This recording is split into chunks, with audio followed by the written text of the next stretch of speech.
हफ़्ते खे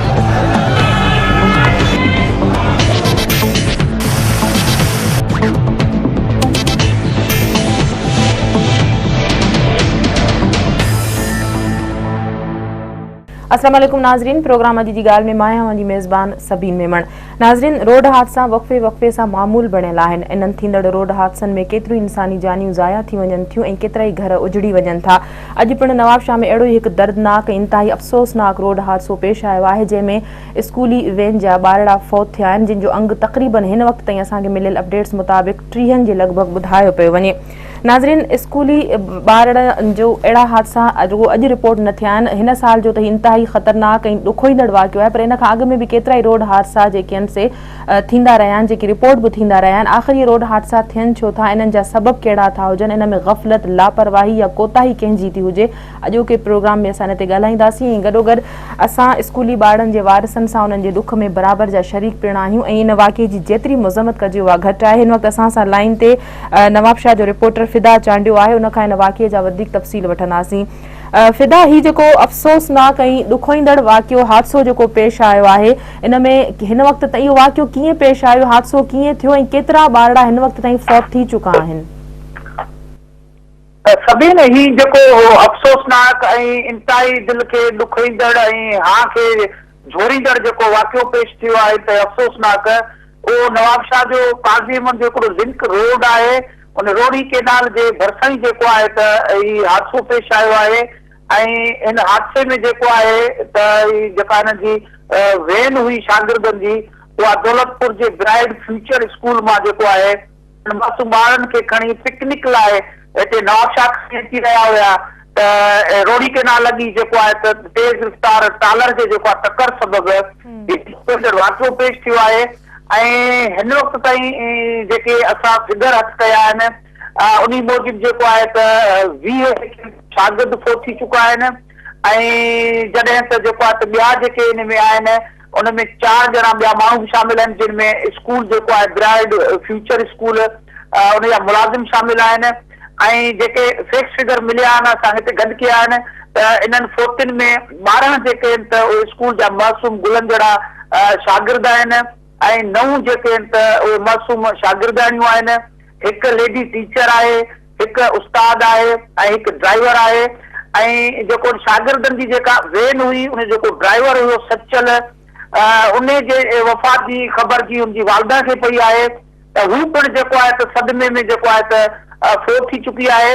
उन जे करे माना हिननि जो अंग जेको आहे हादसे सबबु हिन वक़्त ताईं जेके आहिनि त 25 जेके आहिनि त उहे क़ीमती इंसानी जानियूं जेके आहिनि त उहे ज़ाया थी चुकियूं आहिनि। ऐं हिन वाक़े में जेको आहे त गाॾियूं जेके आहिनि त कोस्टर जेका आई शागिर्दनि जी, उनखे माना तेज़ रफ़्तारी सबबु जेको आहे त टालर टकर हयो आहे। ऐं टालर जेको आहे त जो एॾो ज़ोरदार टकर हुयो जो हादसे वारे हंधि जेको आहे त इलाइक़े जा जेका आसपास ॻोठाणा हुया, उहे पिणु जेको आहे त उन धमाके जी आवाज़ ॿुधी हुननि ऐं उन धमाके जी आवाज़ ॿुधण शर्त उहे बि जेको आहे जेके हिते नवाबशाह मां इहे जेका ॿारनि जी जेका स्कूल जी वैन हुई, इहे ॿार स्कूल मां वापसि पे आया या स्कूल विया पे या कंहिं तक़रीब मां पे वापसि आया? ऐं इहो बि ॿुधाइजो त जेकॾहिं school G van link road ते हुई त लिंक रोड ते छा हेवी गाॾियूं बि हलंदियूं आहिनि, ट्रालर आहे या डंपर जो जीअं तव्हां ॿुधायो त टकर लॻो?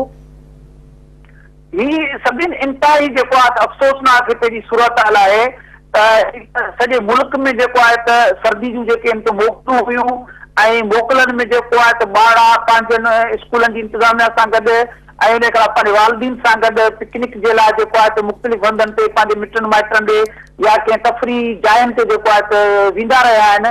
ऐं ही जॾहिं त स्कूल जूं हिन वक़्तु मोकलूं बि ख़तमु थियूं हुयूं ऐं अॼु स्कूल जो पहिरियों ॾींहुं हुयो ऐं पहिरें ॾींहं ते स्कूल जी इंतिज़ामिया खे कहिड़ो लाचार पियो जो हुननि जेको आहे त हिननि मासूम गुलनि जहिड़नि ॿारनि खे जेको आहे पिकनिक जे लाइ दौलतपुर मां जेको आहे त नवाबशाह जेको आहे वठी अची रहिया हुया। हालांकि नवाबशाह में असां बि रहूं था, नवाबशाह में एतिरे वक़्त खां सहाफ़त कयूं था, रिपोर्टिंग कयूं था, हिते को अहिड़ो को तफ़री मक़ाम न आहे जिते जेको आहे त दौलतपुर जे मासूम गुलनि जहिड़नि ॿारनि खे स्कूल जी इंतिज़ामिया कहिड़े सबब जे करे हिते वठी अची रही। जेकी हिन वक़्त ताईं जेकी मालूमात मिली आहे त स्कूल जो जेको मालिक आहे वो दौलतपुर जो रहवासी आहे मोहम्मद हयात खानज़ादो ऐं उन्हनि जेको आहे या स्कूल जी जेका इंतिज़ामिया आहे इन्हनि गुलनि जहिड़नि मासूम ॿारनि खे हिक ॿिए जे मथां सथे ऐं जेको आहे त हिते जेको आहे वठी अची रहियो आहे त ट्रालर जिते बि जेके मुल्क में नेशनल हाईवे हुजे, इंडस हाईवे हुजे या सुपर हाईवे हुजे या मोटरवे छो न हुजे, उते जेके वाक़िया वधीक हादसे जो सबबु बणजनि था उहे ट्रालर या जेके डंपरनि जा ड्राइवर आहिनि उन्हनि जे सबब जे करे हादसो पेश अचे थो। ऐं काज़ीअहमद लिंक रोड जेको आहे उहो ॻरी ट्रैफिक जे लाइ बंदि थियल आहे, पर जॾहिं असांजो उतां हमेशह गुज़र थींदो आहे त उतां जेको आहे त मुसाफ़िर कोचूं जेके पंजाब वेंदा आहिनि या खैबर पख्तूनख्वा वेंदा आहिनि या जेको आहे त ॿियनि वॾनि शहरनि जा, त उन्हनि ट्रैफिक खे बि उतां जेको आहे त गुज़ारियो वेंदो आहे ऐं उन खां अलावा डंपर्स खे ऐं ट्रालर्स खे। हाणे इहो ज़रूरु सवाल या निशान बनियल आहे, हिकु त स्कूल जी इंतिज़ामिया मोकलूं ख़तमु थियण खां पोइ स्कूल जे पहिरें ॾींहं ते ॿारनि खे पिकनिक जे लाइ नवाबशाह छाजे करे पे वठी आया, ऐं ॿियो जेको सवाल या निशान आहे त हुन लिंक रोड ते ॻरी ट्रैफिक जी बंदिश आहे, उन जे बावजूद बि जेको आहे त उतां जेको आहे त ॻरी ट्रैफिक खे गुज़रण छो थो ॾिनो वञे। हालांकि इन रस्ते ते अॻु में जेके आहिनि त मुख़्तलिफ़ वाक़िया थींदा रहिया आहिनि, रेंजर्स पंप ते 2-4 मुसलसिल अहिड़ा हादसा थिया आहिनि जितां जेको आहे त पंजाब ईंदड़ मुसाफ़िर कोचूं ऐं ट्रालरनि खे गुज़ारियो वञे थो, उनजी उते बंदिश थियल आहे पर उतां गुज़ारियो वञे थो। हिकिड़ी मोरो ईंदड़ मुसाफ़िर वेन हुई, उन में बि जेको आहे त अॻु में ट्रालर सां हिकिड़ो हुनजो टकर मुसाफ़िर कोच सां टकर थियो जंहिंमें 8 खां वठी 10 ॼणा जेके आहिनि उहे फोत थिया। हीअ अॼु ॿियो अफ़सोसनाक वाक़ियो थियो आहे। ज़ख़्मियुनि जो अंग केतिरो आहे, जेके ॿार फौत थी विया आहिनि इन हादसे जे ख़तरनाक ऐं ॾुखोईंदड़ हादसे में, उन्हनि जूं उमिरूं केसिताईं खां केसिताईं आहिनि?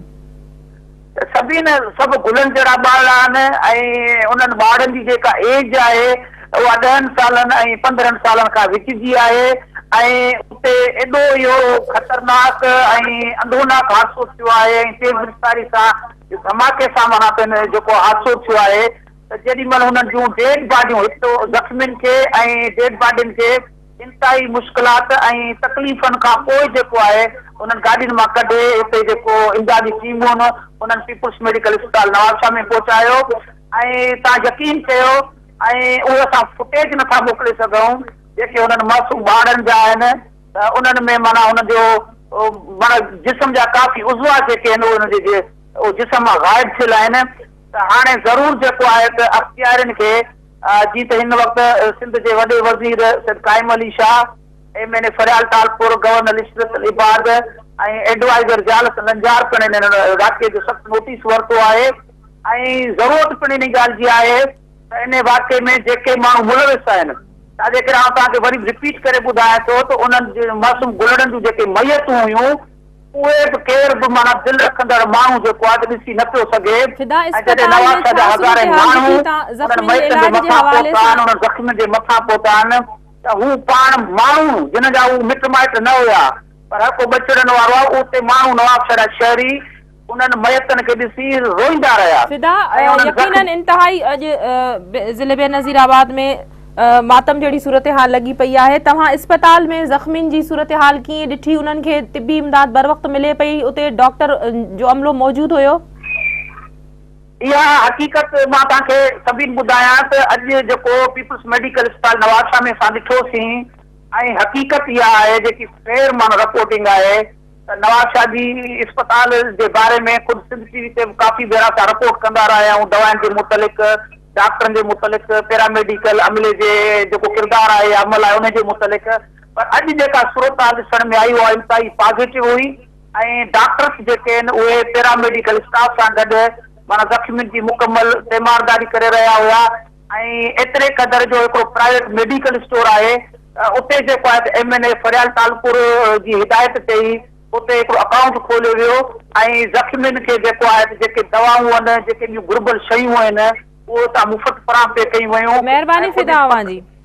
नाज़रीन, अॼु जीअं त ही नवाबशाह में इंतहाई ॾुखोईंदड़ वाक़ियो पेश आयो आहे, जंहिंमें असांजे रिपोर्टर असांखे अपडेट्स ॾिना त स्कूल जी इंतज़ामिया ॿारनि खे, जीअं त अॼु स्कूल जो पहिरियों ॾींहुं हुओ, केतिरा ॾींहं स्कूल बंदि हुया वेकेशन्स जे करे, त अॼु जीअं स्कूल जो पहिरियों ॾींहुं हो त ॿारनि खे दौलतपुर खां नवाबशाह ॾांहुं पिकनिक मल्हाइण लाइ वठी पियो विया ऐं वापसी त उन्हनि सां इहो हादसो पेश आयो, जेको लिंक रोड ते स्कूल जे ॿारनि जी वेन हुई, जेको लिंक रोड ते हादसो पेश आयो आहे। यकीनन हैवी गाॾियुनि जे लाइ लिंक रोड बंदि हुजे थो उते उन्हनि जी दाख़िला एंट्री जेका सा नथी थी सघे, पर असां वटि जीअं त कानून जी लताड़ आहे ऐं मनमानी हले थी, उन करे तेज़ रफ़्तारी जे करे अहिड़ा हादसा पेश अचनि था। असां कोशिशि कंदासीं त असांजे दौलतपुर वारे रिपोर्टर सां बि असांजो राब्तो थी सघे, उनखां असां अपडेट वठी सघूं। नाज़रीन, त असां सां दौलतपुर जो रिपोर्टर मुश्तबा जोखियो लाइन ते आहे। मुश्तबा, मूंखे त ॿुधाइजो त हिन अफ़सोसनाक वाक़िए में हिन वक़्त ताईं केतिरा ॿार जेके आहिनि से फौत थी चुका आहिनि, केतिरे ॿारनि जी कंफर्मेशन फौतगी जी थी आहे ऐं केतिरा ॿार स्कूल जी वैन में सवार हुआ?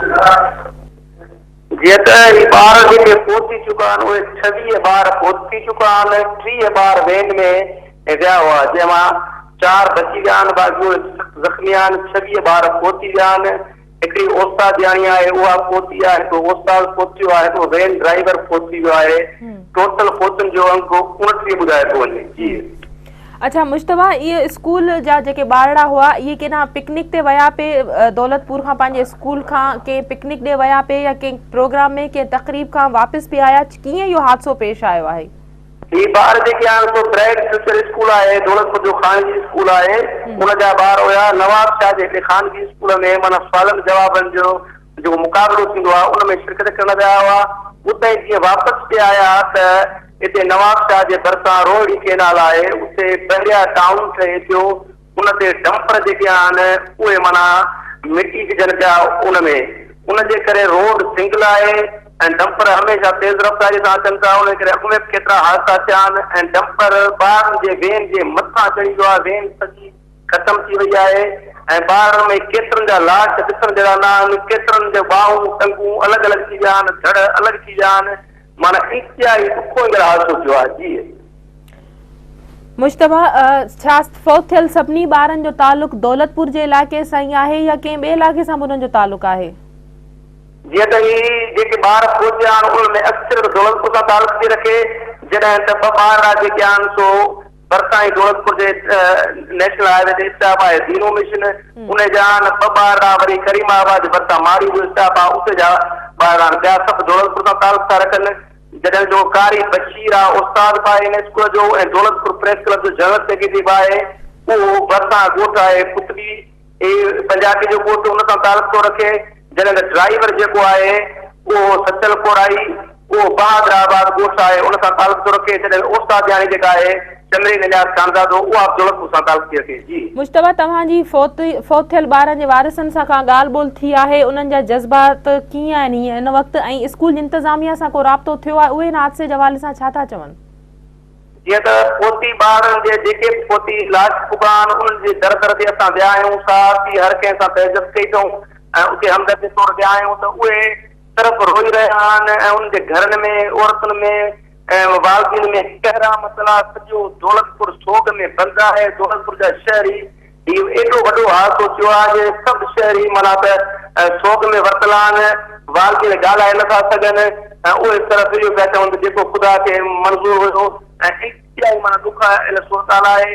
बाक़ी जॾहिं शहरनि ऐं वालदीन जो इहो मुतालबो आहे त बहिरिया टाउन इंतज़ाम जे ख़िलाफ़ क़दम कयो वञे।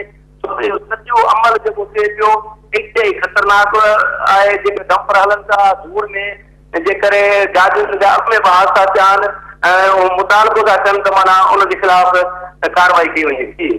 महिरबानी मुश्तबा अवां जी। नाज़रीन, जीअं त असांजे दौलतपुर जो रिपोर्टर मुश्तबा असांखे अपडेट कयो त यकीनन दौलतपुर शहर में सोग वारी सूरतहाल आहे ऐं सॼो शहर हिन वक़्तु बंदि थी वियो आहे ऐं सभिनी फौत थियल ॿारनि जो तालुक तक़रीबन दौलतपुर शहर सां ई आहे ऐं उते उन्हनि जा वारिस हिन वक़्तु ॾुखोयल हालत में हूंदा।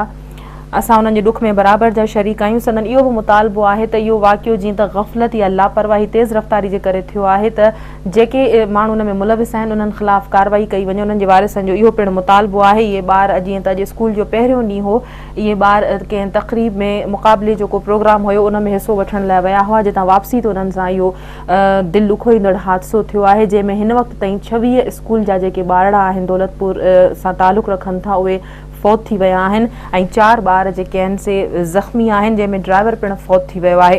नाज़रीन, अॼोके प्रोग्राम जो इहो सिलसिलो जारी रहंदो। हिन वक़्तु थियो आहे ब्रेक जो, वठूं था ब्रेक।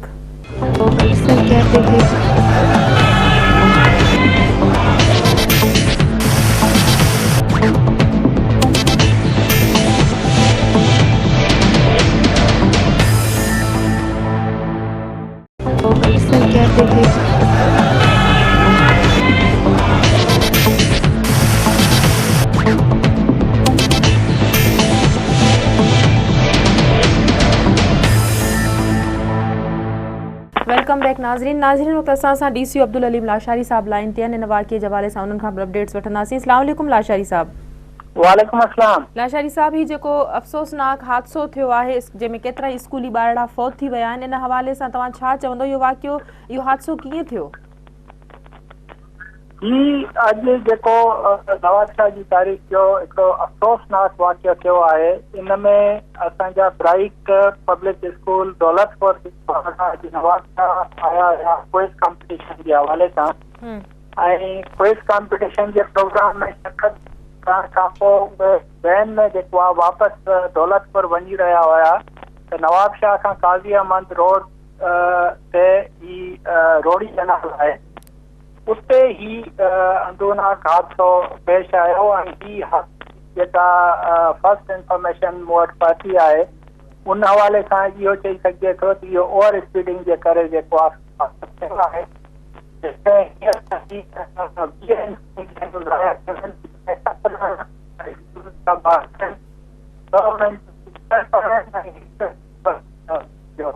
आहे। इहो अॼु असांजे नवाबशाह जी तारीख़ जो हिकिड़ो अफ़सोसनाक वाक़ियो आहे। अच्छा लाशारी साहब जी, त तव्हां चयो त ओवर स्पीडिंग जे करे इहो वाक़ियो पेश आयो आहे, तेज़ रफ़्तारी जे करे। असांजी इतलाउनि जे मुताबिक़ लिंक रोड ते हैवी गाॾियुनि जी दाख़िला या उन्हनि जो हलणु मना हूंदो आहे। छा इहो हैवी गाॾियुनि सां जो उते दाख़िला ममनू न हुई या ट्रैफ़िक कानून जी का पासदारी न पई कई वञे? मैडम, ही लिंक रोड न आहे, ही मेन रोड आहे जेको काज़ी अहमद खां नवाबशाह अचे थो। ही मेन रोड आहे ऐं हिते हर क़िस्म आहे ऐं रोड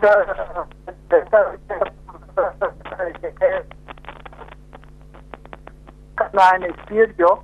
ऐं ही अॼु जो वाक़ियो बि इन ओवर स्पीडिंग जी वजूहात जे करे जो पेश आयो आहे। लाशारी साहब, इन हादसे खां पोइ कंहिंजी का गिरफ़्तारी कई वई आहे या वाक़िए जो को केस दाख़िल कयो वेंदो ऐं कहिड़े तरीक़े सां इन्हनि थींदड़ हादसनि खे रोके सघिजे थो? इन्हनि में ग़फ़लत लापरवाही कंहिंजी हुजे थी? ॾिसो, लापरवाही पहिरीं त असांजा ड्राइवर जेके आहिनि उहे एतिरा पढ़ियल न हूंदा आहिनि। हालांकि हर जाइ ते इन्हनि हाईवेज़ ते स्पीड जो लिखियलु हूंदो आहे त केतिरी स्पीड सां हलिजे। त सभिनी खां पहिरीं ड्राइवर जो मसइलो आहे, उन खां पोइ असांजी ट्रैफिक पुलिस जो बि हिते रोल अचे थो त उहे ओवर स्पीडिंग में जेके गाॾियूं हलनि थियूं उन्हनि ते जेको आहे सो कंट्रोल कनि ऐं उन्हनि ते जुर्माना वग़ैरह कनि त जीअं ड्राइवर जेको आहे जेके जेका लिमिट आहे उनखे क्रॉस न कनि। जी लाशारी साहब, अस्पताल में तव्हां कीअं ॾिठो त ज़ख़्मियुनि खे तिबी इमदाद ॾिनी पे वई? इन हवाले सां तव्हां वटि कहिड़ा इतला आहिनि? अस्पताल में डॉक्टरनि जो अमलो मौजूदु हुयो? ॾिसो, ही हादसो तक़रीबन 1 बजे जे लॻभॻि थियो आहे ऐं जीअं ही हादसो थियो आहे त अस्पताल में इमरजेंसी डिक्लेयर कराई ऐं अस्पताल में तमामु जेके बि स्पेशलिस्ट डॉक्टर हुया, प्रोफेसर हुया, सभिनी खे कॉल कयो वियो ऐं हींअर बि 14 ॿार जेके आहिनि से ज़ेर इलाज आहिनि, जंहिंजो मुख़्तलिफ़ शोबनि में इलाज थिए पियो ऐं 2 ॿार हींअर बि थिएटर में आहिनि, उन्हनि जा मुख़्तलिफ़ ऑपरेशन थियनि पिया ऐं कुझु ॿारनि खे असां कराची शिफ्ट कयूं पिया ऐं उते कराची आगा खान में मोहतरम दयाल तालपुर साहिब आहे, हिननि सभिनी जो मुफ़्त इलाज कराइण जो बंदोबस्तु कयो आहे ऐं इहे उते जॾहिं वेंदा त आगा खान में उन्हनि खे असां इलाज कराईंदासीं। दयाल तालपुर साहिब जे लाशारी साहब, केतिरनि ॿारनि खे कराची शिफ्ट कयो पियो वञे ऐं केतिरनि ॿारनि जी हालत ॻणतीअ जोगी आहे हिन वक़्तु? ॾिसो, हींअर ताईं 4 जेके ॿार आहिनि उन्हनि खे असां कराची शिफ्ट कयूं पिया। 2 ॿार जेके आहिनि उन्हनि जी हालत ॻणती जोगी आहे। उहे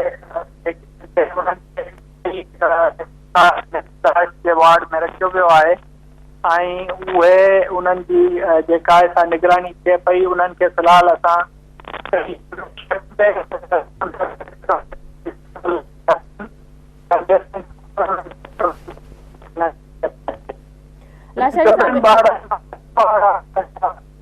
क्रिटिकल कंडीशन में आहिनि। अच्छा, हिन वक़्तु ताईं केतिरनि ॿारनि जा मड़ जेके उन्हनि जे वालिदैन जे हवाले कया विया आहिनि या फोती ॿारनि जा मड़ अञा ताईं अस्पताल में मौजूदु आहिनि?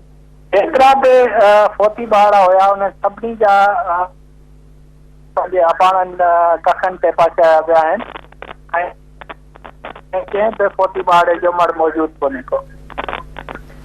वॾी महिरबानी अवांजी लाशारी साहब।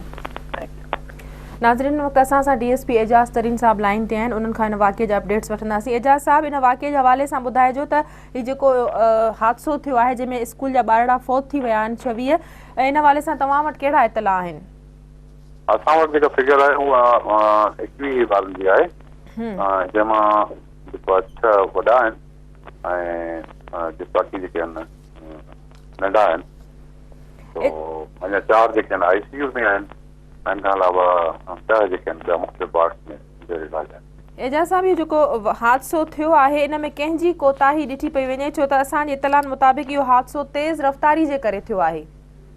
जी हा, वेन जेका आहे उहा वाक़ई रफ़्तार तेज़ ई वेन जी जेका असां वटि नोट कई आहे। बाक़ी जेको आहे डंपर वारे जी सरासर जेको आहे ग़लती आहे ऐं हू जेको आहे पंहिंजी बग़ैर इंडिकेशन जे बग़ैर पंहिंजी साइड छॾे करे आयो आहे। पर जॾहिं वेन जी जेका स्पीड एतिरी न हुजे शायदि कंट्रोल करे या पंहिंजी गाॾी खे रोके। एजाज़ साहब, ईअं बि ॾिठो वियो आहे त अहिड़ा हादसा थियनि था, तेज़ रफ़्तारी थिए थी, ड्राइवरनि जे पारां ग़फ़लत हुजे थी या नंढी नंढी उमिरि जा जेके ड्राइवर आहिनि उहे बि गाॾियूं हलाइनि था। पुलिस छा उन्हनि जो लाइसेंस वग़ैरह चेक कंदी आहे या उन्हनि खे कीअं परमिशन मिली थी वञे, या जेके ज़िम्मेदार इदारा आहिनि उहे कीअं पंहिंजे अमले जे लाइ इन्हनि ड्राइवरनि खे परमिशन ॾेई था छॾनि त उहे जेके आहिनि से गाॾियुनि में उन्हनि जा माण्हू विहारे उन्हनि खे मुख़्तलिफ़ जायुनि ते खणी वञनि? इन अमल जे हवाले सां तव्हां छा चवंदव त इन खे कीअं रोके सघिजे थो? इन सिलसिले में गवर्नमेंट जेको आहे काफ़ी सुठा उपाउ कुझु अस्पताल में ऐं जेको लाइसेंस इशू करण जो जेको अमल आहे उनखे चेंज करे उनखे थोरो उन लेवल ते आंदो आहे जंहिंमें जेको चेक थी करे कोई बि कंहिंजी फिटनेस खां बग़ैर जेको आहे उन थी सघे। बाक़ी नंढी उमिरि वारा किथे किथे कंप्लेंट थियनि थी पियूं, नंढी उमिरि वारा जेकॾहिं गाॾियूं हलाइनि था जेकॾहिं त उन्हनि जे ख़िलाफ़ कार्रवाई कयूं था।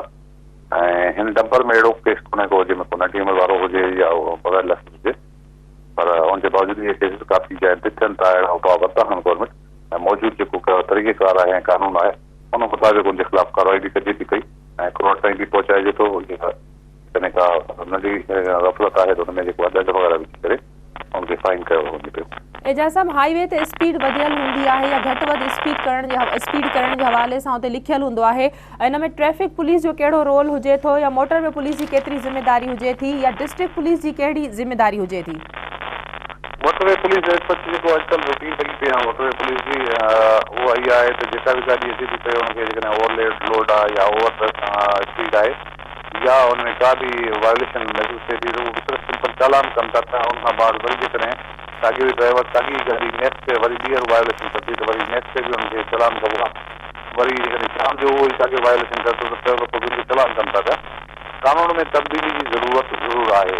जेका सिचुएशन आहे उन मुताबिक़ अहिड़ियुनि शयुनि खे रोकण लाइ उन्हनि जो लाइसेंस जेको आहे मनसूख़ कयो वञे ऐं आईंदा उन खे जेको आहे उनखे ड्राइविंग जी इजाज़त न हुजणु घुरिजे। अहिड़ो कानून जेको आहे तब्दीली जी ज़रूरत आहे कानून में। एजाज़ साहब, तव्हांजी हिन वक़्तु ताईं जांच किथे पहुती आहे, कहिड़े नतीजे ते पहुता आहियो तव्हां?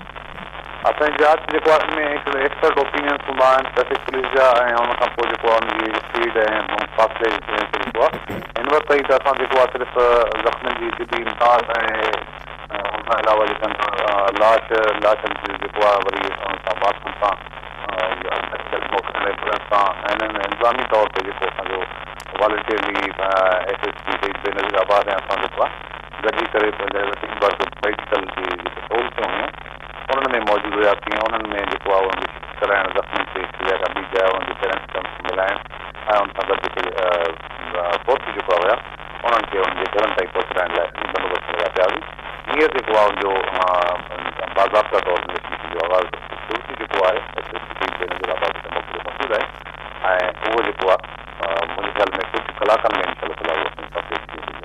एजाज़ साहब आख़िरी सवाल तव्हां खां त कहिड़े कानून तहत इन ते कार्रवाई थी सघे थी ऐं डंपर जो जेको वेन खे टक्कर लॻो आहे उन ख़िलाफ़ का कार्रवाई थी आहे या थी सघे थी या को केस वग़ैरह दाख़िल कयो वियो आहे या का गिरफ़्तारी थी आहे हिन वक़्त ताईं? असूलन जेकॾहिं कंहिंजी जान वञे थी त हुन में जेको आहे क़तल जो इल्ज़ाम हूंदो आहे क़तल जो कार्रवाई थी वेंदी आहे पर कानून जेको प्रेज़ेंट कानून हले पियो जेको पाकिस्तान में हुन में 329 सेक्शन हूंदो आहे त ग़फ़लत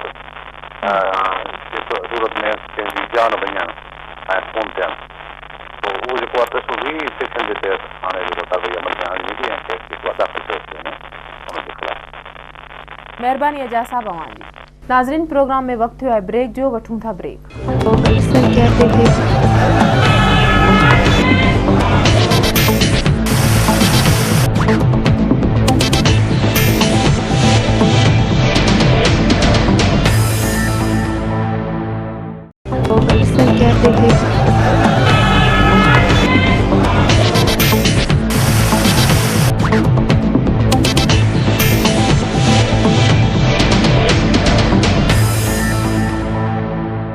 नाज़रीन हिन वक्त असां सां सूबाई सलाहकार ज़िया लंजार साहब लाइन ते मौजूद आहिनि। अस्सलाम वालेकुम ज़िया साहब। वालेकुम सलाम। ज़िया साहब अॼु जेको नवाबशाह में हादसो पेश आयो आहे जंहिंमें स्कूल ॿारड़ा फौत थी विया आहिनि, असांजी इतलाह मूजिबि तव्हां हॉस्पिटल में ई हुया, तव्हां कहिड़ा मंज़र ॾिठा, छा सूरत हाल हुई अस्पताल में? जी हिते ही जेको हादसो थियो आहे इन में तक़रीबन 35 ॿार सवार हुआ। ये दौलतपुर जे हिकिड़े स्कूल जा ॿार हुआ, नवाबशाह आयल हुआ ईद मिलादुल नबी जे तक़रीब में। सो उन्हनि में 21 ॿार डेथ थी विया ऐं 15 जेके आहिनि उनमें 14 ॿार आहिनि जेके इंजर्ड आहिनि, हिकिड़ो उनजी टीचर आहे उहा इंजर्ड आहे। बहरहाल उते असां टाइम सां पहुतासीं ऐं ज़िले इंतज़ामिया काफ़ी उते हुई ऐं उनमें काफ़ी भी असांजे नवाबशाह जी तारीख़ में शहीद बेनज़ीराबाद जी तारीख़ में हिकिड़ो ॾाढो ॾुखो ईंदड़ वाक़ियो ऐं हिते नवाबशाह में असां सभु जेके शहरी आहियूं या पार्टी आहे पीपल्स पार्टी जा जेके बि वर्कर्स आहिनि या उहिदेदार आहिनि या ऑफिसर साहिबान आहिनि, हिकिड़ो सुठो असांजो पाण में रिलेशन आहे ऐं नंढड़ो हिकिड़ो डिस्ट्रिक्ट आहे। सो असांखे तमामु ॾुखो ईंदड़ लॻो ऐं मोहतरमा फरियाल टालपुर साहिबा बि असां सां कॉन्टेक्ट में हुई ऐं उन्हनि बि कंपनसेशन जो बि ऐलान कयो आहे ऐं CM साहब खे बि रिक्वेस्ट कई अथऊं त जीअं वधीक कंपनसेशन जेके बि फैमिलीज़ आहिनि जिन जो नुक़सानु थियो आहे उन्हनि खे ॾेई सघिजे। ज़िया साहब यकीनन जेको नुक़सानु थियो आहे उनजो अज़ालो त नथो थी सघे, इंसानी जानिन जो, मासूम ॿारनि जी जानिन जो को नेमुल बदल कोन्हे। इन हादसे जी जो सबबु तव्हां छा ॿुधाईंदो, छा तेज़ रफ़्तारी इन हादसे जो सबबु हुई? असल में थिए ईअं थो जो इंटीरियर सिंध में जेके वेनूं आहिनि इहे तमामु तेज़ थियूं हलनि ऐं उहो ई सबबु थियो आहे या वेन ड्राइवर तमामु तेज़ी सां गाॾी हलाए पियो ऐं अक्सर करे जेके बि हादसा असां वटि थियनि पिया जेके पिकअप वेन्स आहिनि इहे ॾाढी तेज़ी सां ड्राइवर हलाइनि था, उहो ई हादसे जो सबबु थियो आहे। ऐं मां हिकिड़ी ॻाल्हि ज़रूरु कंदुसि त इन में ख़ासि करे असां डिस्ट्रिक्ट एडमिनिस्ट्रेशन खे चयो आहे, हिदायतूं कयूं आहिनि त जेके बि वेनूं आहिनि उन्हनि जी फिज़िकल वेरिफिकेशन ई कराइनि ऐं ड्राइवर जा लाइसेंस वग़ैरह जी बि वेरिफिकेशन कराइनि। ज़िया साहब तव्हां वॾे वज़ीर जा सलाहकार बि आहे, वॾे वज़ीर पारां ॿारनि जे वारिसनि लाइ कुझु फंड जारी करण जो को ऐलान थियो आहे या को मुआवज़े जो को ऐलान थियो आहे?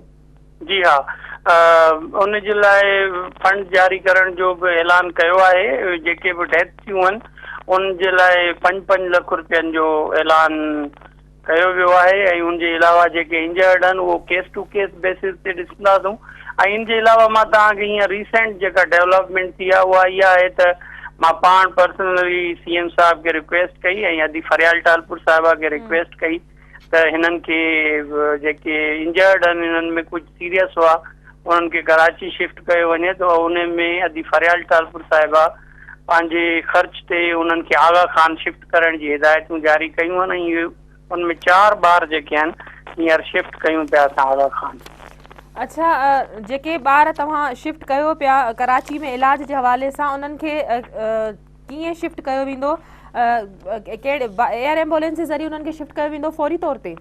जी न, इन में इहो आहे त असां वटि हिते हिकु त एयर एम्बुलेंस राति जो हले नथी ऐं असां वटि हिते जॾहिं अदी फरियाल टालपुर साहिबा डिस्ट्रिक्ट नाज़िम हूंदा हुआ त असां वटि स्पेशल इहे जेके वेल इक्विप्ड वैन्स हूंदियूं आहिनि एम्बुलेंसूं उहे असां वटि अवेलेबल आहिनि जेके जदीद एम्बुलेंसूं आहिनि ऐं उन्हनि एम्बुलेंसुनि में ई असां उन्हनि खे शिफ्ट पिया कयूं। ज़िया साहब, अहिड़नि वाक़िअनि ते कंट्रोल करण जे लाइ कहिड़ा ज़ाब्ता इख़लाक़ लागू थियण घुरिजनि, छो त ड्राइवरनि ख़िलाफ़ कार्रवाई केरु कंदो? इन वाक़िअनि में ग़फ़लत, कोताही या तेज़ रफ़्तारी जा वाक़िआत रिपोर्ट थियनि था, गाॾियुनि जी कंडीशन बि सही नथी हुजे, इन्हनि शयुनि जो चेक एंड बैलेंस रखणु कंहिंजी ज़िम्मेदारी आहे? ऐं अक्सर ॾिठो वियो आहे त वेन रूट्स जा जेके मालिक आहिनि उहे सियासी माण्हू ई हूंदा आहिनि।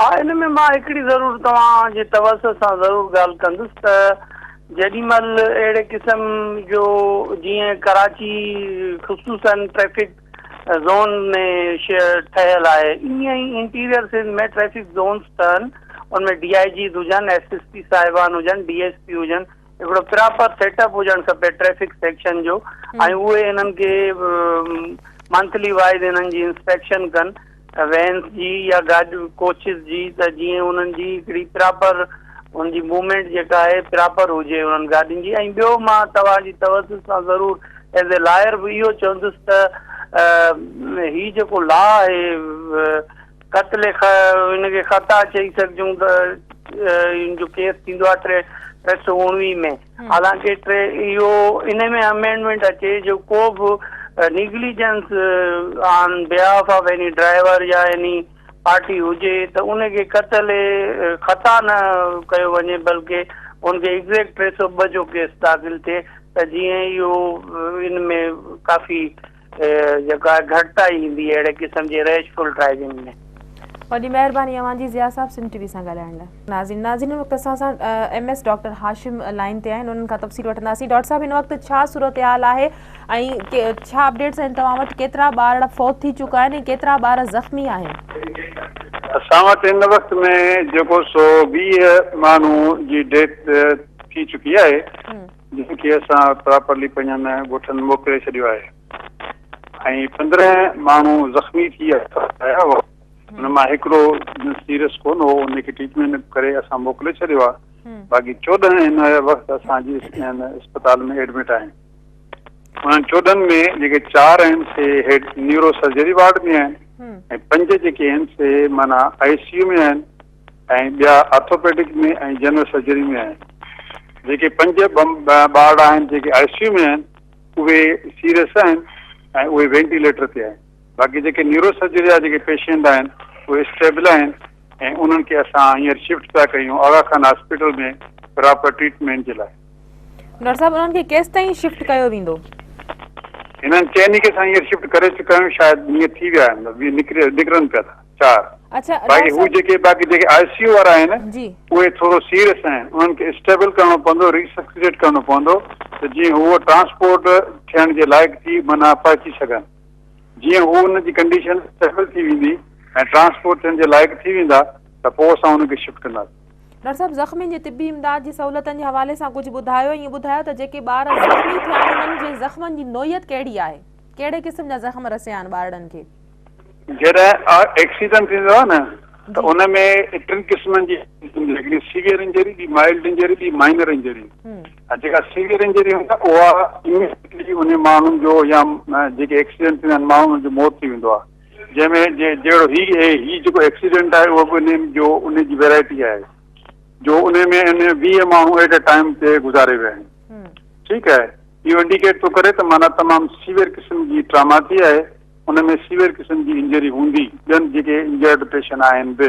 जी चाहे वो न्यूरो सर्जरी में आहिनि या ICU में आहिनि या जनरल सर्जरी में आहिनि। डॉक्टर साहब अस्पताल जे अमले जे हवाले सां ॿुधाइजो हिन वक़्तु अस्पताल में एमरजेंसी लागू कई वई आहे ऐं डॉक्टर्स पंहिंजी ड्यूटियुनि ते घुराया विया आहिनि?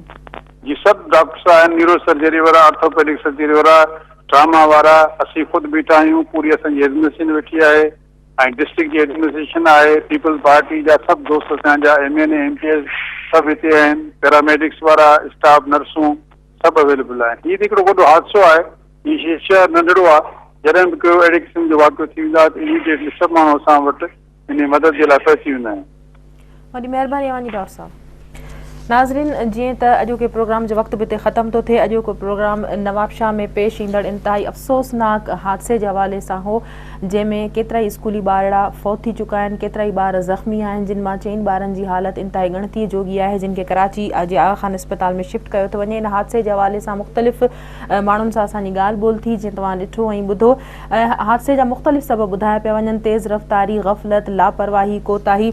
यकीनन असांखे ट्रैफ़िक कानूननि जो ख़्यालु रखणु घुरिजे, इन ॻाल्हि जो ख़्यालु रखणु घुरिजे त जेकी वैननि जा या गाॾियुनि जा जेके ड्राइवर आहिनि उन्हनि जे लाइसेंस खे चेक करणु ज़रूरी हुजे थो। इन खां अलावा गाॾियुनि जी जेके फिज़िकल कंडीशन आहे उन्हनि खे चेक करणु ज़रूरी हुजे थो, उन्हनि जी इंस्पेक्शन थियणु ज़रूरी हुजे थी, गाॾी जा ब्रेक वग़ैरह हर शइ चेक करणु ज़िमेदारनि जी ज़िमेदारी हुजे थी ऐं इन में ग़फ़लत केतिरनि ई जाननि जे ज़ियान जो सबबु बणिजे थी। अॼोके प्रोग्राम जो वक़्तु हिते ख़तमु थियो। पंहिंजी मेज़बान सबीन मेमण खे ॾींदा इजाज़त। अल्लाह वाहे।